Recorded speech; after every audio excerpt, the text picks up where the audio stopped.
6e souhait des 12 nuits saintes, des 13 jours sacrés. Et nous sommes dans la préparation de la nuit du 29 au 30 décembre. Dans l'énergie de la balance et en lien avec Jacques le Majeur, l'apôtre Jacques le Majeur. Et qui nous dit que il y a un souhait qu'on doit se donner, il y a une envie qu'on doit avoir, c'est de s'attacher à son maître, s'attacher à un enseignement maître, s'attacher à un saint, au divin. Certains vont s'attacher à Dieu, d'autres ont besoin d'une figure tutélaire comme un saint homme ou une sainte femme, d'autres encore à un ange ou à une dimension du sacré qui lui parle, qui lui donne une référence. Mais dans tous les cas, nous avons besoin d'un exemple. Nous avons besoin de nous projeter sur quelque chose, sur un enseignement, sur une figure spirituelle, une figure un réalisé, un éveillé, un apôtre, un disciple, un saint homme, une sainte femme, un mystique qui va permettre à notre âme divine de se retrouver, de s'imaginer, de se ressentir, de se projeter suffisamment pour tenir son idéal. On a besoin d'avoir envie de ressembler à quelqu'un. Et on peut choisir plein de choses, plein d'êtres. Quand on est ado, on met des posters dans sa chambre. Eh bien, il s'agit de mettre un poster d'un saint homme et une sainte femme dans son cœur, dans le saint des saints. Bien évidemment, dans l'idéal absolu, il n'y a pas de figuration. Tu ne feras pas d'image de moi, bien évidemment. Mais dans l'approche, dans ce besoin de se projeter, il est souhaitable d'avoir une référence. Un maître soufi, un maître Eckhart, un saint homme, une sainte femme, Jésus, Marie, un prophète, un sadique, un saint homme, une sainte femme. Il y en a tellement. Et il y en a tellement qui nous ressemblent. Notre âme a besoin de ressembler à quelqu'un, de désirer ressembler à quelqu'un. Auparavant, et encore un peu maintenant, nous pouvons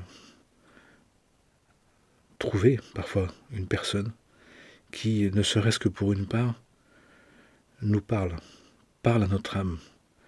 Et on a besoin de quelqu'un qui parle à notre âme divine, qui nous donne envie d'être un être divin, de faire les efforts d'étudier, de faire les efforts, de nous montrer comment il fait les efforts d'étudier, comment il fait les efforts de prier, comment il fait les efforts de servir, qui sont les 3 piliers de ce monde, du monde spirituel. C'est les 3 appuis, c'est le socle invisible, c'est la pierre de fondation triangulaire, trinitaire, triadique, qui permet justement de fabriquer cette personne d'en haut, cette image de royauté, cet impératif. Et ensuite, on nous dit, pour mieux s'y attacher, vraiment s'y attacher. Certains me disent, moi c'est Saint François d'Assise. Je veux ressembler à Saint François d'Assise. Ça veut dire qu'à partir de là, ils ont une image de ce que leur être divin veut devenir, dans le sens où il est potentiellement, et il veut le devenir. Et donc là, l'étude de ces textes de Saint François, l'étude de la vie de Saint François, de tout ce qu'il a fait, comment il a fait, va nous donner des éléments d'aide, de compréhension, d'incarnation possible. Il va s'agir de faire comme lui, de désirer comme lui, de vouloir comme lui. Souvent les personnes attestent, démontrent, témoignent que d'une certaine manière, ils sont déjà en train de vivre la vie du saint homme ou de la sainte femme auquel ils pensent, auquel ils avaient envisagé. Parfois, ils vivent quelque chose, puis à un moment donné, on leur parle d'une personne, un éveillé, un mystique, un saint homme, une sainte femme, et ils s'aperçoivent que dans leur vie, il y a beaucoup d'éléments qui ressemblent. Ça montre à quel point aussi notre âme, spirituellement parlant, prend racine dans des versions du divin, dans des versions de la recherche de Dieu, qui s'expriment par des transmetteurs, par des précurseurs et des précurseuses, dont nous avons à nous inspirer. Il est essentiel. Des grands artistes sont inspirés par d'autres artistes. Des musiciens par d'autres grands musiciens, des chercheurs par d'autres chercheurs. Et bien sur la voie spirituelle, sur la voie de l'accomplissement, c'est la même chose. Il est nécessaire d'avoir envie de ressembler à quelqu'un, de dire « Ah mais ça me parle ça dit quelque chose de moi ». Parfois c'est pas tout, mais c'est pas rien. Parfois c'est une partie. Et l'idée c'est de trouver la partie en nous qui ressemble à ce que l'on perçoit chez quelqu'un qui pour nous inspire, nous donne de l'espérance, nous donne l'idée de lui ressembler, l'idée d'agir comme lui, d'agir comme elle. Et c'est fantastique, parce que nous en avons besoin.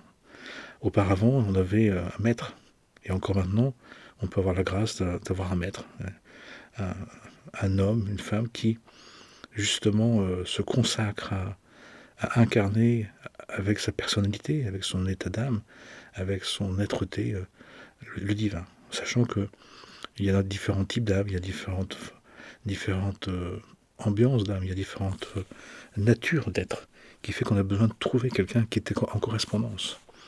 Quelqu'un qui va nous donner envie, quelqu'un qui va nous parler, quelqu'un qui va nous dire, un écrit de quelqu'un de mystique, de saint, de réalisé, où sa parole, ce qu'il dit, ce qu'il est, va directement parler à notre cœur, pas simplement à notre tête. Le bon être, le bon maître à suivre, c'est celui qui nous donne la possibilité que notre tête ne soit pas la seule référence, mais que notre tête nous amène à notre cœur. Que ça nous parle à notre cœur de manière à ce que ça soit suffisamment compréhensible pour arriver à l'incarner, arriver à le vivre, arriver à aimer la vie, à aimer Dieu, à aimer son prochain, à vouloir le bien dans un monde où tout est mélangé, où tout est possible. Dans ce monde, on peut choisir de servir le bien et comme on peut servir le mal. Mais si on veut servir le bien, on a besoin d'une référence, de quelqu'un qui a su traverser les épreuves que l'on traverse, qui nous parle et qui nous donne la force d'éprouver, d'être défié, de supporter, de ne pas être simplement dans l'insupportation, de ne pas être dans la haine, d'être dans la peine, dans la dépression. Ça peut pas simplement dans le constat de ce qui ne va pas, sans solution, sans projection. C'est terrible. Et donc, il est souhaitable, avec tous les moyens que l'on a actuellement, d'écouter, de chercher dans toutes les directions, dans la psychologie, la philosophie, pardon, dans les sciences, dans des êtres qui on dit mais ça je peux me projeter, ça me parle, ce qu'il dit, ce qu'il est, ce qu'elle dit, ce qu'elle fait, je peux prendre une part, je peux m'en inspirer pour soi-même devenir ce que nous avons à devenir, incarner ce que nous pouvons incarner du plus haut degré d'idéal, plus haut degré de bonté, de miséricorde, d'absolu, de paix, de joie. Puisque finalement, on s'aperçoit que dans cette vie, nous avons la possibilité de choisir qui nous allons servir, ce que nous voulons devenir. On voit bien que le monde change selon l'ordre divin, selon la volonté divine, pas comme on veut, et que nous sommes déjà là pour surtout choisir qui on veut servir, quoi on veut servir, comment on veut servir. Eh bien, dans ce sens-là, je ne peux que nous souhaiter, sincèrement et vraiment, dans cette 6e nuit sainte, du 29 au 30 décembre, de trouver à quel enseignement, à quel enseignement maître, à quelle personne, à quel homme, à quelle femme, parfois différents d'autres, plusieurs, qui vont arriver à dire, à parler en nous, à nous parler, à parler à notre âme suffisamment pour que, faisant le constat du monde, de l'état du monde, on trouve dans ce labyrinthe un chemin, une option de réalisation, une option d'accomplissement, une option d'intervention, une option d'incarnation. Ça ne peut pas simplement de faire le constat de ce qui va pas, de ce qui va mal, mais de dire cette image de Saint François, cette image d'Hildegard, cette image de Rumi, cette image de Rabia, la Sainte Rabia, cette image du Dalai Lama, cette image du Christ, cette image de Saint Silouane, cette image de Saint Thaddée, cette image de Marie, cette image etc., etc. Il y en a tellement. Cette parole-là, sa manière dont elle a agi, cette manière dont elle a vécu, cette manière, ça me parle. Ça me parle. Nous avons besoin de projeter notre devenir, projeter notre état d'être supérieur, de projeter notre royauté sur un être qui y ressemble, qui l'a déjà accompli pour une part, qui a déjà aplani le chemin, qui a déjà montré.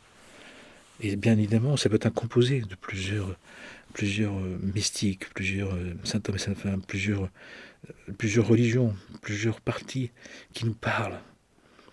Cet aspect-là, de cet homme-là, de cette femme-là, de cet enseignement-là, qui fait que ça fait un peu patchwork au départ. Mais c'est comme des pièces du puzzle de notre être qu'on retrouve. C'est pour ça qu'il y a